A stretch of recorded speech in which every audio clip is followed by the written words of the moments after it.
Damos paso a nuestro último panel del Congreso, Diálogo Constructivo, lo que nos une. Invitamos a pasar a la mesa principal a Gabriel Muyuy Hakanamijoy, asesor de la Oficina del Alto Comisionado de Naciones Unidas para los Derechos Humanos, del pueblo Inga de Colombia, estudios en antropología y maestría en gobierno y políticas públicas, catedrático de filosofía durante más de 10 años, ex vicepresidente de la Organización Nacional Indígena de Colombia, ONIC, senador de la República en representación del Movimiento Indígena de Colombia, defensor delegado para indígenas y las minorías étnicas, experto en derecho ambiental, derechos étnicos dentro de los que se cuentan planes integrales de vida, consulta previa, jurisdicción especial indígena, derechos territoriales y autonómicos de los pueblos étnicos. Le damos la más cordial bienvenida a Gabriel Muyuy Hakanamijoy.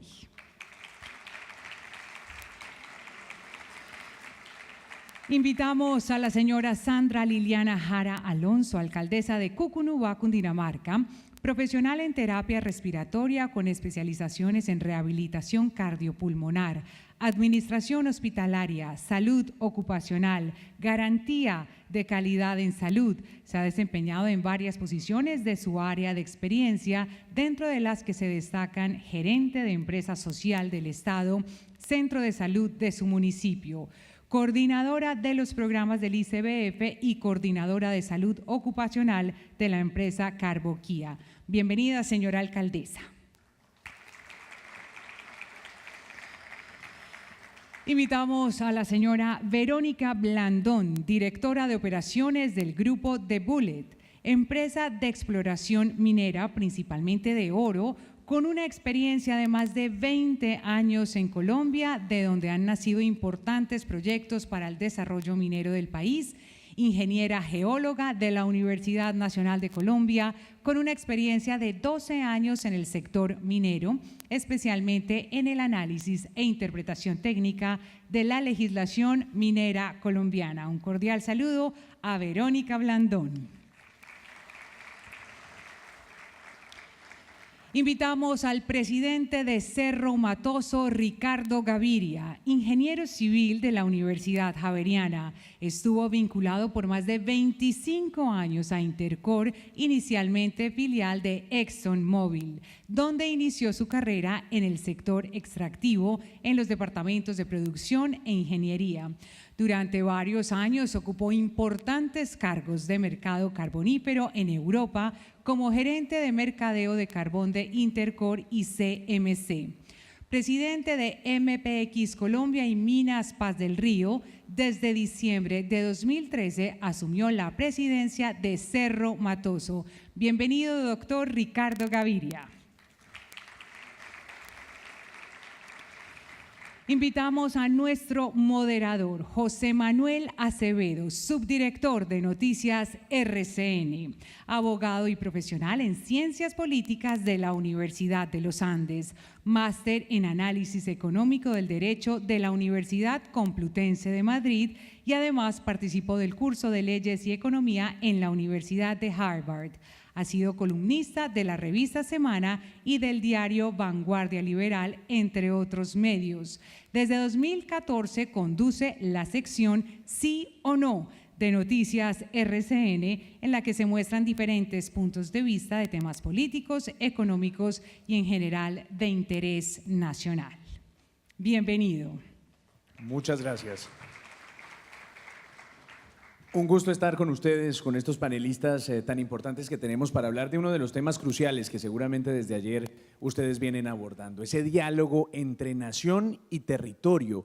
¿Qué hacer? ¿Quién tiene la última palabra? ¿Qué hacer cuando además ha habido pronunciamientos diversos por parte de la Corte Constitucional? Al principio parecía favorecer obviamente que las entidades territoriales tuvieran esa última decisión y más tarde con un pronunciamiento como el que se ha señalado y resaltado aquí, pues se habla mucho de ese tema de la concurrencia, de la importancia del diálogo, pero al final de la insistencia de que la nación también tenga un parecer definitivo alrededor de lo que pasa con el subsuelo en Colombia.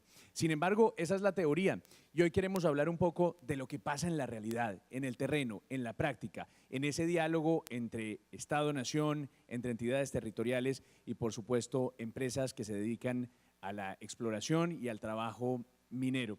Yo quisiera comenzar con la mirada que sobre este tema pueda tener Verónica a propósito de lo que está pasando en el territorio. ¿Qué tan fácil es de verdad compaginar ese diálogo entre las empresas y las comunidades desde la experiencia que usted ha tenido? Verónica, bienvenida.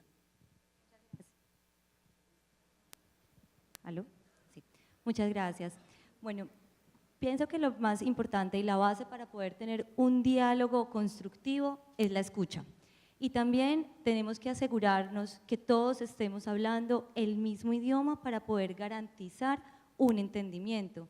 Y esto es uno de nuestros principales retos. Tenemos que dar a conocer de una manera clara y transparente lo que estamos haciendo. No podemos permitir que otras personas sean las que hablen de lo que nosotros realizamos, de lo que nosotros estamos desarrollando en la comunidad, los trabajos que estamos haciendo, con un montón de imprecisiones, cuando somos nosotros los que conocemos la actividad y lo que vamos a desarrollar. Entonces, eso es uno de los retos más importantes y es también importante empezar a generar un diálogo que nos permita diferenciar las etapas de un proyecto minero, porque de esto depende el relacionamiento que vamos a tener con la comunidad, de las obligaciones y de los impactos que vamos a generar y también de lo que finalmente las comunidades van a recibir en cada una de esas diferentes etapas. Entonces, es como cuando tenemos un hijo. Cuando tenemos un hijo, no nos lo entregan de 20 años, ya hecho y derecho, no. Todo tiene un principio, tenemos un proceso y cada etapa tiene sus propios retos. Entonces, así también es la minería. Nosotros empezamos con una etapa muy temprana donde simplemente existe un potencial. Ahí invertimos una cantidad de recursos para poder definir y realizar estudios que nos permitan definir si vamos a encontrar un depósito o no. Y si lo encontramos, las dimensiones y características que él tiene para posteriormente poder realizar los estudios de prefactibilidad y factibilidad, que son los estudios técnicos, sociales, ambientales, económicos, que nos permiten la viabilidad de un proyecto minero. Solamente ahí es cuando ya pasamos a una etapa operativa. Entonces, lo que acabo de resumir en 3 líneas vale millones de dólares y nos puede demorar décadas para llegar a ese punto, de pasar de la etapa preoperativa a la operativa. Y hay un dato muy interesante que es de cada 1000 prospectos, 150 se convierten en proyectos mineros y solo 1 se convierte en mina, ¿sí? Entonces, la exploración es una actividad muy costosa, de muy alto riesgo, porque después de toda esta inversión, de todos estos estudios, puedes o no encontrar un depósito y si lo encuentras, puedes o no explotarlo.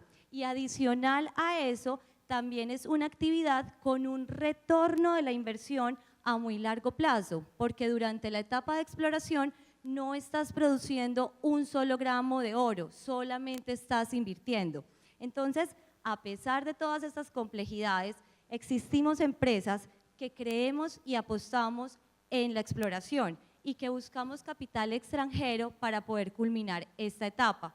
Entonces, aquí hago una pausa para enlazar todo eso que estoy diciendo con el relacionamiento en la comunidad. Y la pregunta al final es, bueno, después de toda esta inversión, finalmente, ¿qué le queda a las comunidades? O sea, después de esta inversión en el conocimiento del subsuelo, ¿qué le va a quedar a las comunidades? Y hoy, lastimosamente, tengo que decirles que es solamente un encadenamiento productivo. Las empresas, durante la etapa de exploración, pagamos un impuesto de renta que en los últimos años ha sido muy alto, porque pagamos sobre renta presuntiva, que gracias a la ley de financiamiento vamos a poder ver de manera paulatina un aliviamiento tributario, pero pues en el pasado se pagó muy alto, pero este impuesto va para el gobierno central, al igual que el canon superficiario que pagamos sobre el área que se explora, va para la autoridad minera. Y fuera de estos dos rubros grandes, también hay un aporte importantísimo que es el conocimiento geológico que estamos desarrollando. Y esta información técnica, científica, ambiental y social se entrega a las autoridades mineras y ambientales, que esperamos que consoliden esa información, porque realmente es el beneficio que trae la exploración al país, es todo ese conocimiento geológico de nuestro territorio, pero directamente no se beneficia a la comunidad. Entonces, sí, aprovecho este escenario para decir que en este momento la exploración minera en Colombia necesita incentivos. Necesitamos los mecanismos para que los municipios se sientan beneficiados con tener proyectos de exploración en sus territorios. Entonces, eso es como lo que quería plantear. Verónica, gracias. Y más adelante volvemos con más temas con usted, pero quiero preguntarle a Ricardo y a la alcaldesa y por supuesto también a Gabriel, porque en todo este tema y esta discusión del diálogo nación-territorio se ha atravesado en los últimos años el asunto de las consultas populares, y también de las consultas previas. Y Ricardo, desde su experiencia, ¿esas consultas hoy se convierten en un obstáculo real para la actividad minera responsable en Colombia o al contrario son deseables mecanismos de participación ciudadana que necesitarían algo más de reglamentación, pero que podemos convivir con ellos en el ordenamiento institucional? ¿Cómo lo ve usted, Ricardo? Se lo pregunto de la manera más directa. Bueno, José Manuel, yo me voy a referir específicamente a las consultas previas, no a las consultas populares. Y voy a hablar sobre ellas con la experiencia que nosotros hemos tenido. Definitivamente las consultas previas son un mecanismo y una herramienta para que nos conozcamos. Yo creo que desafortunadamente cuando arrancamos en esta industria, y cuando yo arranqué en esta industria fue hace ya más de 30 años, esto no existía y esto ha sido parte de los conflictos que hemos tenido con nuestras comunidades y en el relacionamiento con nuestros territorios y en las regiones donde operamos. Nosotros, como bien lo decía alguien en alguno de los paneles, llegamos a los territorios como la empresa que va a resolver todos los problemas y se nos olvidó contarle a nuestros vecinos que están ahí desde mucho antes que nosotros qué era lo que veníamos a hacer, por qué lo veníamos a hacer y no dialogamos con ellos. En general, y lo decía la ministra, este negocio lo manejamos en general ingenieros, geólogos y hemos tratado en algunos momentos, tratamos de hacerle ingeniería al relacionamiento. Nosotros no le podemos hacer ingeniería al relacionamiento, no le podemos hacer ingeniería a las comunicaciones. Y hoy por hoy, yo estoy de acuerdo con la ministra, es tan importante el equipo de ingenieros, el equipo de geólogos, como el equipo que maneja las comunidades. Pero también es importante mencionar que en el tema de relacionamiento con comunidades, eso no es la responsabilidad del grupo que maneja comunidades, es una responsabilidad top-down, arranca con el presidente de la compañía hacia abajo. En el caso nuestro en Cerro Matoso, nosotros todos tenemos de una u otra manera que involucrarnos con las comunidades. Yo personalmente una vez al mes visito algunas de las comunidades. En los procesos de consulta previa no lo hemos delegado a nadie porque es que el relacionamiento no se puede delegar. Eso tiene que ser los mismos empleados de la empresa que tienen que participar en esto. Nuestros ingenieros de operaciones, nuestros gerentes de operaciones, nuestros gerentes de planeación van a contarle a las comunidades cómo es que hacemos las cosas y también llevamos a las comunidades para que vean esto. De igual manera participan en los procesos de monitoreos ambientales. Entonces, desde ese punto de vista, cuando uno trata de hacerle ingeniería al relacionamiento, arranca con el pie izquierdo. Aquí tenemos que ser clarísimos, esto no se puede reglamentar y además reglamentar en un sentido estricto, porque es que además cada comunidad es diferente. Las comunidades que hay en Córdoba son diferentes a las comunidades que hay en el Amazonas, diferentes a las que hay en La Guajira. Entonces tenemos que tener un marco de trabajo, pero no podemos olvidarnos de lo básico. Tenemos que tener un diálogo transparente, un diálogo en doble vía, y cuando dialogamos tenemos que dialogar como personas, tenemos que dialogar como individuos al mismo nivel. Y también tenemos que entender que los tiempos que nosotros manejamos, la forma como nosotros manejamos el tiempo es muy diferente a como las manejan las comunidades. Pero Ricardo, ¿usted cree que se necesita, como decía la ministra, un proyecto de ley que deje claridades sobre el procedimiento de la consulta previa en Colombia, que lo ajuste, que lo modifique? Yo creo que tienen que haber unas guías específicas y también no pueden ser interminables, porque es que para una comunidad en el Amazonas los tiempos y las cosas y sus prioridades son muy diferentes que a una comunidad en el Cesar, una comunidad en La Guajira o en Córdoba. Pero desde el punto de vista de nuestra experiencia, nosotros en el año 2015 teníamos un proyecto de expansión minera y de acuerdo con las normas, de acuerdo con las guías del Ministerio de Interior, teníamos que hacer consulta previa con 2 comunidades únicamente. Nosotros tomamos la decisión de hacer unos acuerdos con otras comunidades aledañas porque independientes si están en la lista del Ministerio, ellos también son vecinos, o tienes que hacer unos acuerdos con ellos. Y logramos hacer estas consultas sin el mayor de los problemas. Ahora, el tema de las consultas es apenas el inicio, porque alguien lo decía aquí, este es un negocio a 30 años, a 35 años, a 40 años. Nosotros tenemos que seguirnos relacionando con las comunidades de manera permanente. En el caso del fallo de la tutela que tuvimos el año pasado, que nos ordenó hacer las consultas previas con 8 comunidades demandantes, nosotros tomamos la decisión de hacer estos acuerdos y estas discusiones con 7 comunidades campesinas y con una comunidad afro que no están en la lista y las cosas van caminando por buen camino. Entonces, sí, se tiene que tener un marco de referencia, se tiene que tener unas guías, pero no podemos tener unas normas establecidas y específicas porque cada comunidad es diferente, cada negocio es diferente y como lo decía el ministro de Ambiente en su conferencia de esta mañana, no se puede hablar de una cosa específica para cada cuenca es diferente, cada comunidad es diferente, cada empresa es diferente, cada región es diferente.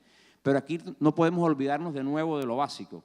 Alguien me preguntaba una vez que cuál es la estrategia de comunicaciones de Cerro Matoso, y es fácil, comunicar, comunicar y seguir comunicando. Y la comunicación es de doble vía para poder generar confianza.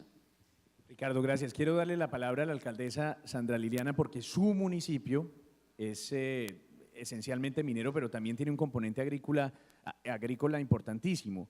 Y usted está como en la mitad de muchos actores, entre los empresarios, entre los campesinos, entre la gente que apoya o que también se opone a la minería ahí en Cucunova, en Cundinamarca.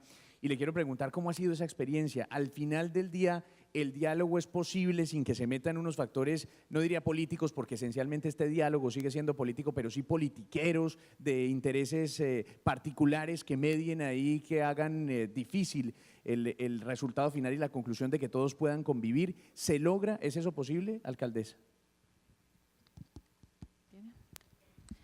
Bueno, buenos días para todos. Juan Manuel, pues es un honor estar aquí en este congreso de la Asociación Colombiana de Mineros. Por esta invitación, saludo también a mis compañeros del panel y al auditorio en general.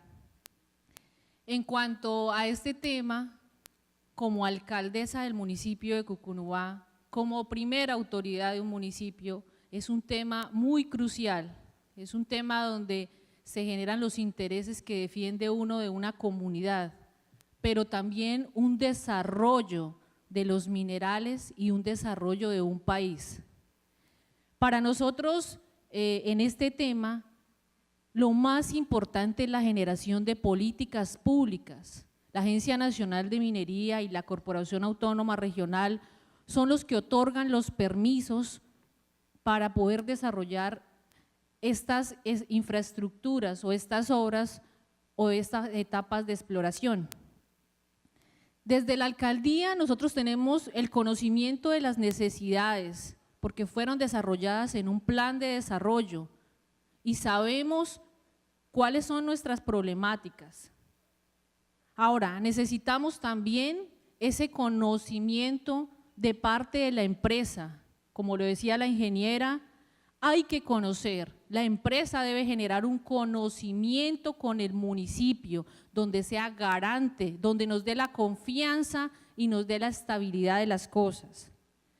También es importante que al generar esto nosotros podamos con nuestras comunidades revisar estos temas que sean de gran beneficio para cada uno de nosotros. Las consultas previas, las personas o la comunidad, si no tienen este conocimiento, es muy difícil porque las cosas van a ir de una manera muy sesgada. Cada uno va a opinar de una manera muy diferente. Pero entonces estos mecanismos de consulta son una gran oportunidad para que conozcamos y sepamos qué se va a desarrollar en nuestras regiones. De igual manera, vamos a mirar cuáles son las cosas positivas, como la generación de empleo, el desarrollo de la economía a nivel local y a nivel regional, pero también vienen los impactos negativos, impactos en el medio ambiente, que son los procesos que se deben desarrollar y trabajar para mitigar todos estos riesgos. El solo hecho de decir sí o no a la minería, pues es algo que nosotros tenemos que mirar en nuestras comunidades, no es solamente plantear esa idea o ese proceso y llevarlo a decir no queremos minería en nuestros municipios o sí queremos minería en los municipios.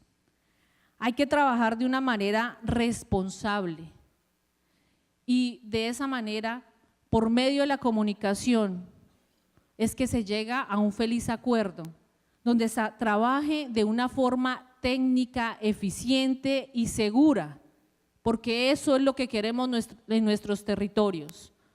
La comunidad necesita ver el progreso, pero enfatizado en que también recibamos en la parte social. La parte social es lo más importante en una comunidad, por encima de la infraestructura, por encima de muchas cosas.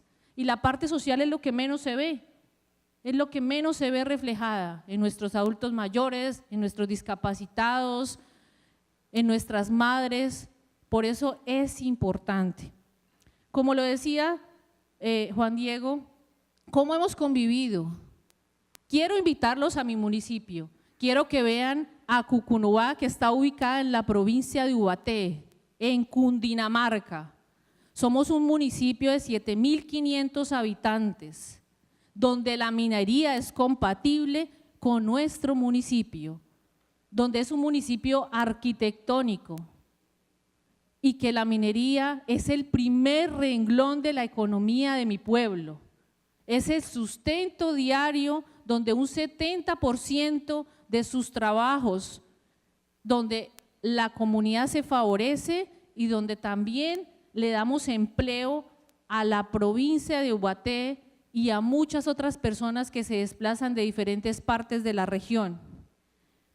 De una u otra manera, esta minería también ha sido algo ancestral y algo importante para nosotros. Por eso quiero decirles, Cucunubá tiene 18 veredas, de las cuales 6 veredas son productoras de carbón. De esas veredas del municipio, esos yacimientos de carbón se han permitido desarrollar en esas veredas. Por tal motivo, es una minería también subterránea, donde se ha venido trabajando la parte ambiental. También manejamos, como lo decía nuestro periodista, somos compatibles con la parte agrícola, la parte bovina, ovina, la parte artesanal y en este momento una explotación grande del turismo, de un turismo minero, para que la gente conozca y sepa cómo funciona esta economía en el municipio. Algunas zonas de nuestro municipio se han visto impactadas por la minería, pero como hay mineros responsables, han mejorado y han organizado para que se haga recuperación, reforestación y para que en estas zonas podamos también convivir con el tema agropecuario y el tema de ganadería. Por eso la minería sí puede ser de la mano con todas las demás economías del país. Es importante decirlo de una u otra manera, la minería bien hecha en el marco de una cultura de responsabilidad social es la economía y el desarrollo de un país. Interesante, alcaldesa. Quiero darle la palabra ahora a Gabriel porque si bien usted es el asesor del Alto Comisionado para los Derechos Humanos de las Naciones Unidas y conoce mucho sobre este tema de cómo garantizar ese diálogo entre las regiones y la nación y entre los empresarios y las comunidades, Aquí se encuentra con nosotros la ministra del Interior, que en unos minuticos seguramente intervendrá para exponernos su visión frente a este tema y frente al asunto específico de la consulta previa. Si usted, Gabriel, no fuera el asesor del alto comisionado, sino de la ministra, en la elaboración de ese proyecto de ley que se anticipa ya por la otra ministra de Minas hace algunos minutos para reglamentar, cambiar, modificar la consulta previa, ¿cuáles elementos incluiría en una modificación eventual de la consulta previa si es que necesita ser tocada en Colombia? A lo mejor lleguemos a la conclusión de que como está funciona bien, pero ¿cómo lo ve usted, Gabriel? Bienvenido. Juan Gichuajecona, Panecona, Tucuicona, Causan Camaya, Suma Yuya Sunche, Suma Causangapa, Ama Quilla, Ama Yulia, Ama Sua. No lo voy a traducir para que… No, este es un mensaje…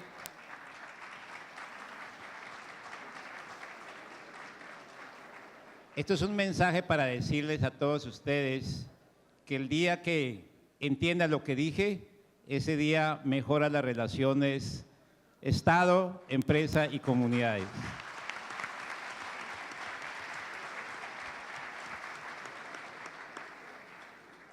Muchas gracias a ACM, a su presidente, por invitarnos a este diálogo. Y me ha gustado mucho desde el principio, cuando recibí la invitación, el eslogan, lo que nos une. Y entre ayer y hoy se ha repetido bastante ese lema, que me parece importante, pero yo creo que deberíamos también preguntarnos qué es lo que no nos une para poder plantear la solución y poder avanzar. Y en relación a la pregunta de nuestro moderador, José Manuel, yo quiero decirles, y señora ministra de Interior, y los funcionarios del gobierno y amigos todos, creo que es muy importante tener en cuenta que los últimos 60 años a nivel global, incluyendo por supuesto nuestro Estado, el Estado colombiano y todos nosotros, ha avanzado en el reconocimiento de la gran diversidad étnica y cultural de los pueblos. Eso es importante tener en cuenta y están claramente establecidos en normas que tienen alcance vinculante, tratados internacionales, etcétera. En el caso de nuestro país, todos sabemos que en el año 91 dimos un paso sustancial, histórico, y fue el reconocimiento constitucional que somos diversos, que somos ricos en diversidad cultural y biológica. Eso está en la Constitución. Muchos creían que indígena ya no existía en este país, según la Constitución anterior. Pero ahí estuvo Lorenzo Muelas, ahí estuvo Rojas Virre, ahí estuvo Peña Chepe, y estaban distintos sectores de la sociedad colombiana. Y ese es el resultado de ese diálogo, está en la Constitución. Y esa es la carta para privados, para públicos, para indígenas, para afros, para campesinos, para todos. Ahí está. ¿Qué es lo que yo creo, no solamente en nuestro país, en la región, donde hay muchos avances, igual que Colombia, que nos está dificultando entendernos, más allá de reglamentar y tener las normas? Creo que hay tres y que debería tener en cuenta el sector minero, José Manuel. Y en relación a su pregunta, si quieren un consejo de quienes, humilde de quien les habla, serían a modo de consejo. Primero, es importante, digamos, hay una falta de conocimiento adecuado de esos avances del conocimiento formal.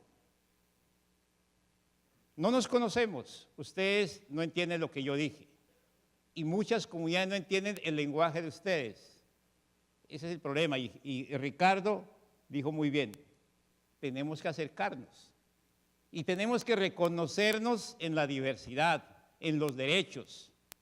Ese es un punto importante y eso no basta reglamentar el derecho a la consulta previa. Eso es fundamental.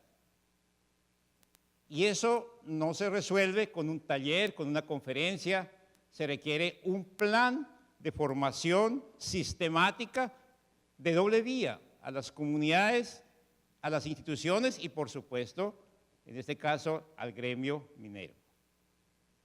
Uno no capacita con un taller, con una conferencia. Se requiere un seminario. Hay que trabajarle a mediano y largo plazo, hay que trabajar a la interculturalización de la educación superior en nuestro país, porque se sigue produciendo, disculpe la palabra produciendo, profesionales con visión monocultural y que luego llegan a las instituciones y no saben cómo relacionarse con las comunidades. Hay un tema de fondo. Segundo problema que no nos está permitiendo unirnos y articularnos como colombianos, como sociedad, porque todos somos colombianos y todos somos seres humanos que requerimos el bienestar. Es un tema más complicado y es el tema estructural de la falta de adecuación institucional integral, subrayo integral. No es suficiente abrir un espacio en nuestras instituciones que diga asuntos indígenas, asuntos afros, asuntos campesinos o asuntos del pueblo rom. No es suficiente que al frente de esos espacios esté un indígena, un afro, un campesino. Es algo más de fondo. Es darle alcance al espíritu de esos avances que estoy comentando, que están en los tratados, que están en la Constitución política, cuando dice Colombia multiétnica y pluricultural, nación multiétnica y pluricultural. Es darle alcance a eso, hacer realidad. ¿Y eso cómo en la práctica? Acercándonos, abriendo espacios de diálogo intercultural, previo a las consultas previas, porque ya cuando está en la consulta previa hay muchos formalismos. Y eso es lo que he visto haciéndose Romatoso, he visto otras experiencias, no solamente aquí en Colombia, sino en otras partes. El tercer problema que yo veo que no está dificultando que nos una, que nos seamos pueblo, es la persistencia de lo que yo llamo del empobrecimiento histórico de muchas comunidades, en el caso concreto las comunidades de los pueblos indígenas. Persistencia que es atendida por las instituciones públicas y a veces del mismo sector privado, con una actitud y con unas políticas y programas paternalistas y asistencialistas que no ayudan mucho a dar pasos y avanzar.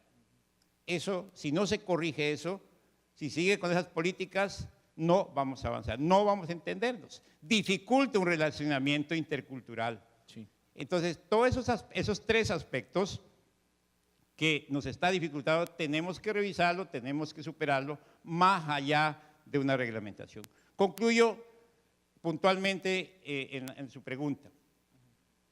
La consulta previa es parte de un derecho mucho más grande, y lo digo porque tuve la oportunidad de participar en las negociaciones en Ginebra, Suiza, del convenio 169 de la Declaración de Naciones Unidas en su momento. Eso tiene mucho más alcance que lo puntual.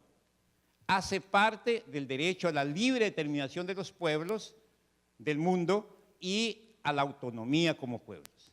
Y como tal tiene 4 derechos pilares: el derecho a gobierno propio, el derecho al control social y justicia propia en el caso de Colombia, Jurisdicción Especial Indígena, el derecho al desarrollo propio, que es muy importante en relación al tema que nos convoca la minería, y el derecho a la participación democrática a través del mecanismo de la consulta previa.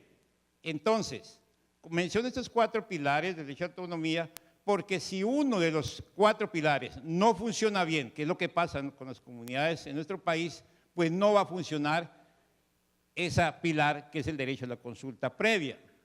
Entonces, si las comunidades están empobrecidas, que no es papel de quienes deben responder o garantizar el derecho a la consulta previa, si las comunidades no están fuertes en el gobierno propio, no hay un control social propio, cada quien quiere plantear sus cosas en desorden, si las comunidades no tienen un horizonte claro, que es el desarrollo propio, que en Colombia se llama planes integrales de vida, pues no va a funcionar consulta previa. Eso no se puede resolver en el momento de hacer consulta previa, porque ahí no hay tiempo.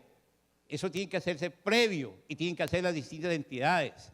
Así que, en todo caso, si hablamos de reglamentación del derecho a la consulta previa vía ley estatutaria, porque es un derecho fundamental, debería tenerse en cuenta de manera integral, para lo cual recomendaría leer de manera integral el instrumento que ha reconocido internacionalmente este derecho, que es el Convenio 169 de la OIT, complementado con otros instrumentos como la Declaración de los Derechos de los Pueblos Indígenas. Muy bien.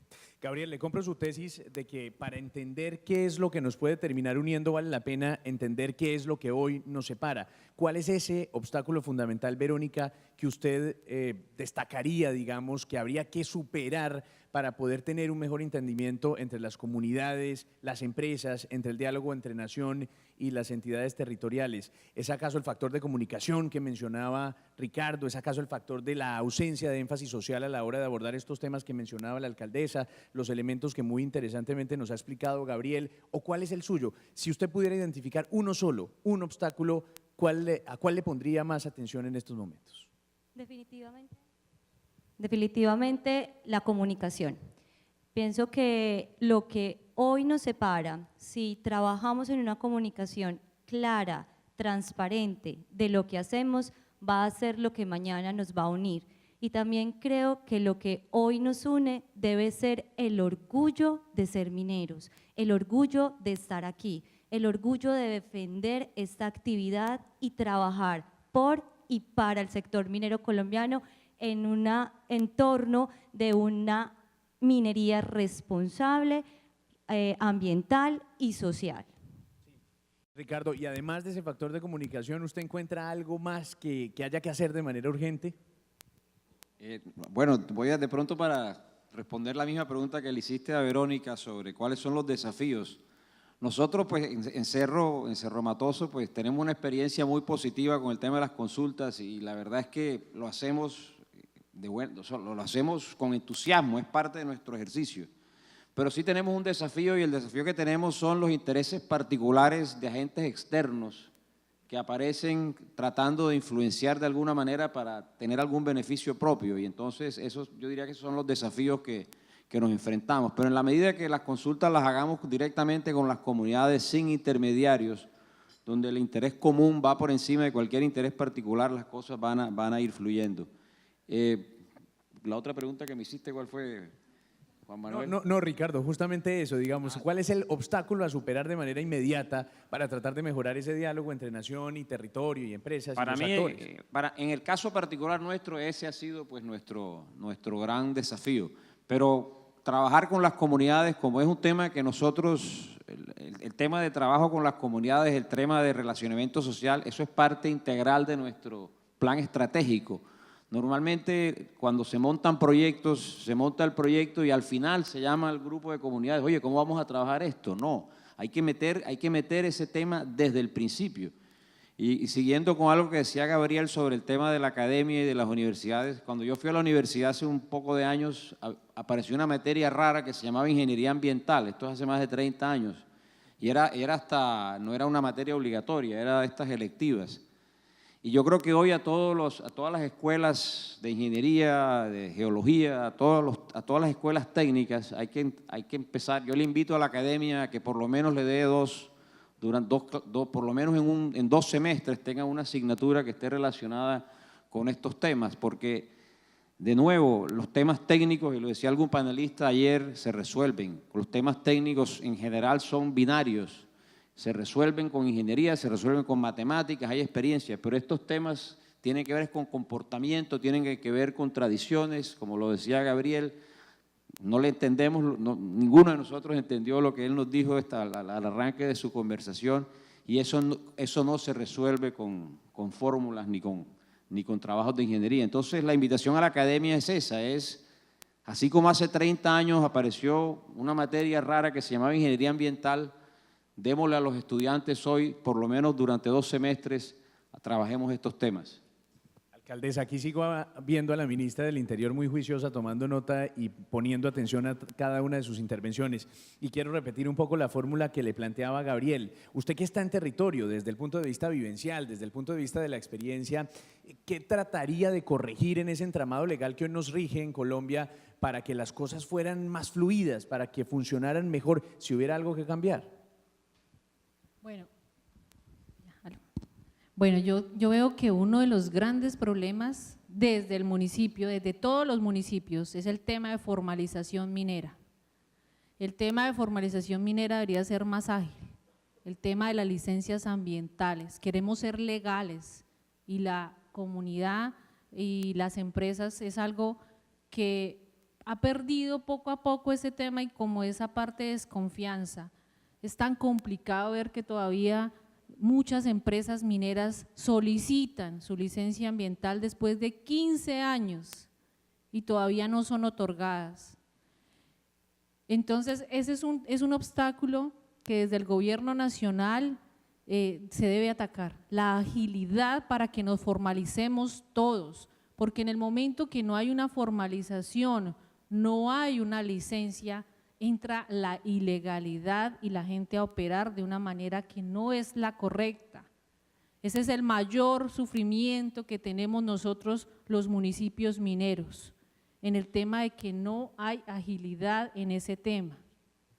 Entonces, eso ha generado que la comunidad y que se cree en las mismas comunidades esa imagen mala de la minería, de esa explotación ilícita, de esa explotación sin seguridad y sin las condiciones eficientes para que las primeras personas que son nuestros trabajadores luchen y trabajen de una manera de confianza y de seguridad. Entonces, ese es uno como de los principales problemas y obstáculos también que se debe mirar desde la parte de gobierno. Y Gabriel, hay un elemento que se ha mencionado aquí en algunas de las intervenciones y Ricardo puntualmente lo abordaba, el asunto de los tiempos. Y me gustaría ver un poco la visión que usted tiene sobre eso, porque los tiempos y cómo se concibe el tiempo en una consulta previa para los empresarios es uno, pero para las comunidades parece ser otro, y no hay una regulación clara en ese sentido, un límite que ponga de alguna manera un orden frente a cuánto tiempo debería tardar una consulta previa o un diálogo entre la comunidad y la empresa minera para establecer exactamente si el proyecto va o no va. ¿Allá hay un vacío por llenar? Gabriela, ¿usted cómo lo ve? El asunto de la diferencia de cómo se conciben los tiempos de un lado y del otro. Bueno, yo quisiera insistir en lo que ya dije, nos falta conocernos. Hay distintas visiones sobre la vida en las comunidades, hay distintas visiones sobre el desarrollo. A veces se escuchan mensajes diciendo que los indígenas y los negros del país están en contra del desarrollo, y yo quiero decirles que no es así. Desde mi experiencia de trabajo con muchas de las comunidades, tanto indígenas como negras de nuestro país, desde funciones públicas. Pero también se dice al contrario, desde las comunidades dicen, es que las empresas, las multinacionales especialmente, son unos monstruos que quieren acabar con nuestras vidas. Y yo quiero decir a las comunidades, o les digo, que no es así. No es así, porque he tenido la oportunidad de dialogar, incluso de trabajar con algunas empresas en asesorías, y uno conoce que ahí hay seres humanos, y hay gente que quiere el progreso, que respeta a las comunidades. ¿Qué es lo que falta? Acercarse, dialogar. Entonces, hay que generar espacios de diálogo social intercultural. Eso hay que presupuestarlo, tanto en tiempo como en recursos. Y yo estoy seguro que eso ayuda a mejorar sustancialmente. ¿Cómo poder entender, por ejemplo, los tiempos en la Amazonía, en la región pacífica de Colombia, o aquí mismo en la Sierra Nevada de Santa Marta, los cogis, que son muy tradicionales de su cultura, los arhuacos, los huihuas o los cancuamos, o los guaunani y los emberas en la región del Pacífico, como ya lo dije? Allá en la Amazonía, el reloj suizo no funciona, ¿verdad? El minuto es una hora o un día. La gente simple y llanamente vive la vida. Y si usted va apurado, está atropellando, está en contra de los derechos humanos y fundamentales de esa comunidad. ¿Cómo poder conciliar eso? Pues el mecanismo de la consulta previa es muy importante, pero ¿cómo resolver en la práctica? Hay una fase importante que en la directiva 10 presidencial sobre el tema dice la preconsulta. Desafortunadamente ese tiempo es muy limitado. Por eso decía antes en la primera intervención que todo ese ejercicio de diálogo intercultural, de reconciliación, tiene que ser previo, antes, permanente, no en el momento de la consulta previa, porque ahí no es imposible. Hay otra fase que dice la determinación de la metodología, no es la directiva 10 del 2013, porque las comunidades también tienen su dinámica. Hay que concertar adecuadamente la metodología de cómo se va a hacer la consulta previa, y ahí donde se puede determinar los tiempos. Hay que negociar los tiempos, pero para negociar hay que comprender primero a la comunidad, su visión de la vida, su cosmovisión, su espiritualidad, etcétera. Entonces, la clave está en hacer bien, en concertar bien la metodología de cómo hacer la consulta previa. ¿Que eso implique reglamentación? Creo que no. Como lo decía Ricardo, presidente Cerro Matoso, desde su experiencia, cada comunidad, cada pueblo es distinto. Una cosa es hacer consulta con mi pueblo, yo soy el pueblo Inga de Colombia, como ustedes lo escucharon en la presentación, ¿verdad? Que tenemos una dinámica muy distinta, otra, y que tiene que respetarse los idiomas también. Recuerden que los idiomas constitucionales son oficiales allá en territorio, así que cuando usted hace consulta previa, si nosotros queremos exigir y aplicar la Constitución, tiene que ser en idioma Inga, que es una variante del quechua, ese es lo oficial, si hablamos en derecho, y eso toma tiempo. Todo eso hay que considerar en la metodología. Pero hay comunidades que no hablan el castellano, ¿verdad? Hay comunidades de la Amazonía colombiana que muy poco hablan el español. Todo eso hay que prever en el tiempo. Pero la solución está en la construcción conjunta de la metodología, de cómo hacer la consulta previa, los tiempos, los espacios, las valoraciones de muchas cosas. En eso la señora ministra seguramente va a referirse cuando intervenga y pues es parte de la política del país.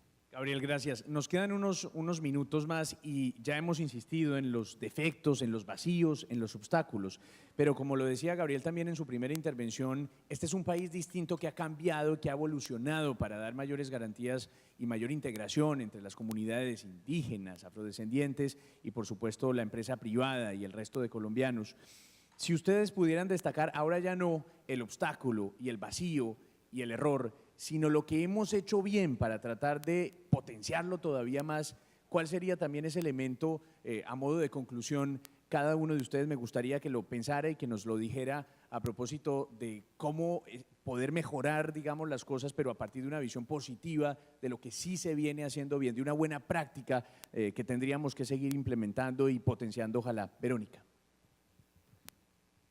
Bueno, creo que a veces nos enfocamos mucho en los problemas y nos sentamos a hablar, hay un problema, pero poco buscamos las soluciones. Entonces, creo que en este momento es muy importante resaltar que debemos ser optimistas, que sí vamos a poder desarrollar los proyectos mineros de una manera responsable, de una manera armónica. La minería responsable sí es posible, lo vemos con los ejemplos en los diferentes municipios mineros donde la minería es un renglón importante de la economía y realmente mueve la macroeconomía del país. Entonces, sí se puede, tenemos que estar convencidos de eso, tenemos que trabajar en eso, tenemos grandes profesionales, grandes personas en nuestras compañías, hay una tecnología de punta que nos permite ese desarrollo. Entonces, sí es posible, tenemos que comunicarlo mejor, tenemos que ser nosotros los que vamos a la comunidad, los que expliquemos qué es lo que hacemos y cómo lo hacemos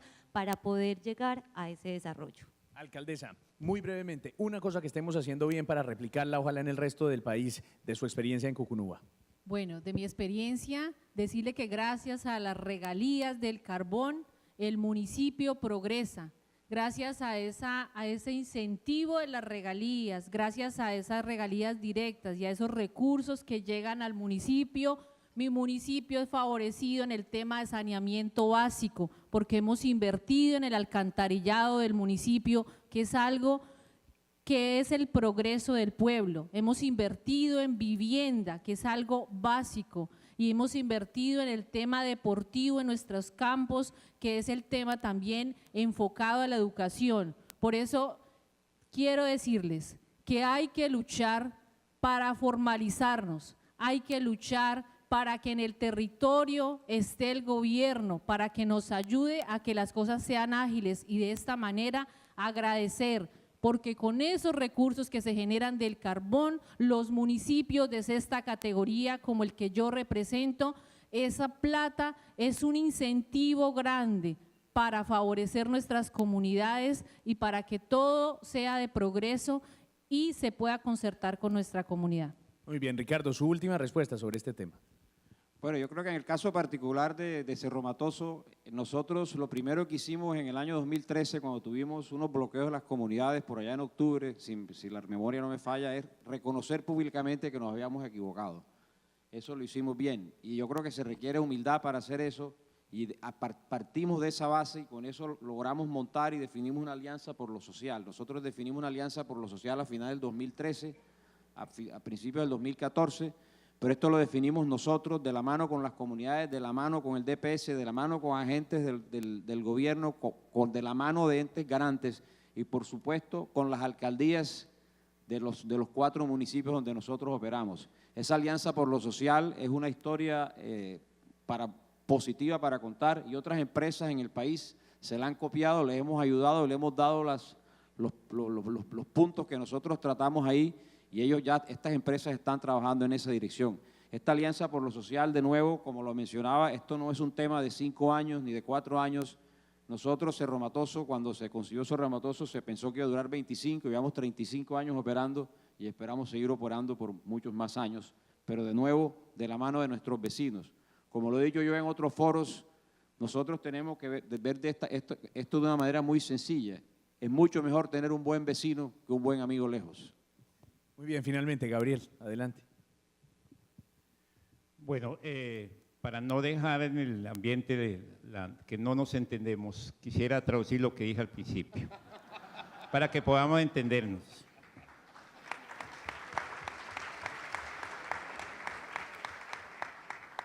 Decía, buenos días, amigos y amigas, hermanos todos. Y nosotros tenemos una filosofía de vida. Causancamaya, sumo y sunchi, sumo causancapa, esa es nuestra filosofía de vida. Y la comprensión de esa filosofía es muy importante para entendernos. Te decimos entonces, mientras vivamos, pensemos bien para vivir bien. Y el Amayu, Yamaquilla y Amasúa es no seamos mentirosos, no engañemos a la gente y no robemos a nadie. Esos son principios de vida milenarios. Pero eso traducido así, digamos tan literalmente, tiene todo un contenido. En relación a la pregunta… Nos toca muy rápido, Gabriel, sí, que ya llegó el señor presidente. Yo creo que hay espacios ya ganados, pero son bilaterales. Señora ministra Patricia, yo creo que hay que abrir espacios de diálogos multiculturales, donde estén sentados comunidades de los pueblos indígenas, afros, campesinos, más ustedes, los de gremios, coordinado por la institucionalidad. Eso hace falta, porque los diálogos bilaterales no están ayudando mucho, hay vacíos. Gracias. Gabriel, gracias. A todos muchas gracias y ya llega el presidente.